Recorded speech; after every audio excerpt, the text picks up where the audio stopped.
later determined that the revolvers had been switched, quite accidentally, in the evidence room at the police station, and that the real murder weapon had since disappeared, probably taken home by a cop who'd taken a fancy to it, unaware of its role in the case.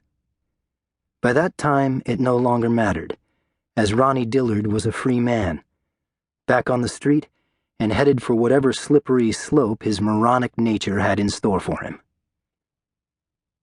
And with that, Mickey Dupree had his first murder acquittal. Since then, he'd added 7 more to his credit, the most recent coming just 10 days ago with the exoneration of Alan Comstock. He'd become the go-to guy in upstate New York when it came to Murder One. However, Mickey was more than just the lawyer who had won 8 capital murder cases. He was the lawyer who had never lost one. Now he sat impatiently waiting for his meeting with the Fairchilds, a meeting he really did not want. About a capital murder case he didn't want. The fact that the couple was keeping him from the Stag 9 at Burr Oak did nothing to improve his disposition. Mickey had joined the old country club in 1987 and had managed to remain a member of good standing ever since. With the notable exception of the 7th hole, he loved everything about the club and the extended privileges that membership provided. Located a few miles south of Kingston, the course was 15 minutes away from his home. The food in the clubhouse was good, if not inspiring, and the staff was cordial but rarely fawning. The course itself was kept in immaculate condition and had been rated one of the top 20 in the state for several years running. Not long at 6,100 yards, it was nevertheless a difficult test of a demanding game. Built in 1927 by a dipsomaniac Scotsman named McDougall, and then redesigned in the 1960s by Robert Trent Jones, it was a gorgeous layout. A meandering old-style course that featured hundreds of ancient hardwoods, huge sugar maples, black walnuts, ironwoods, and the white oaks that gave the place its name. Stands of pine and spruce had been integrated into the landscape over the decades.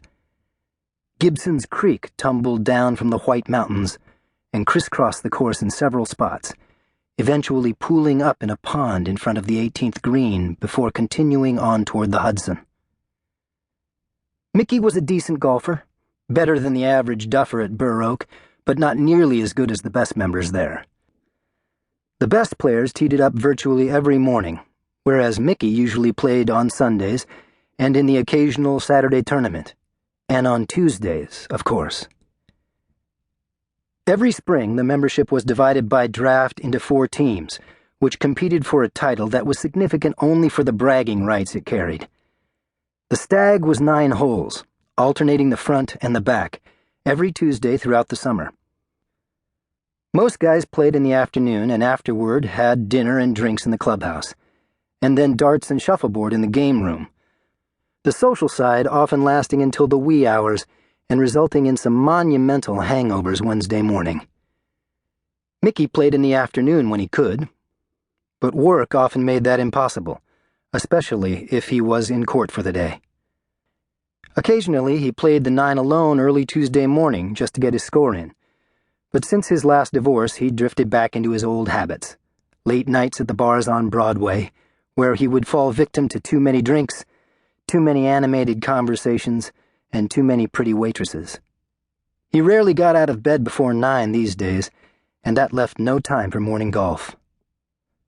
So he often played late on Tuesdays, squeezing the round in on his own just before dusk.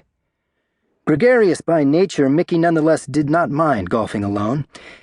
He usually had the course to himself, and there was something clean and unblemished about the deserted landscape in the gloaming, stretched out before him like a fresh slate.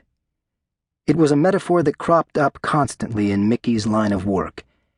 Everybody was deserving of a fresh slate. It was a cliché, but unlike most clichés, it was patently untrue. There were a number of people out there who were deserving of no such thing. Par for 9 holes was 36, both front and back, and Mickey usually scored 3 or 4 above that. Mickey never cheated on his scorecard even when playing alone. This wasn't due to any inherent honesty on his part. He was, in fact, an inveterate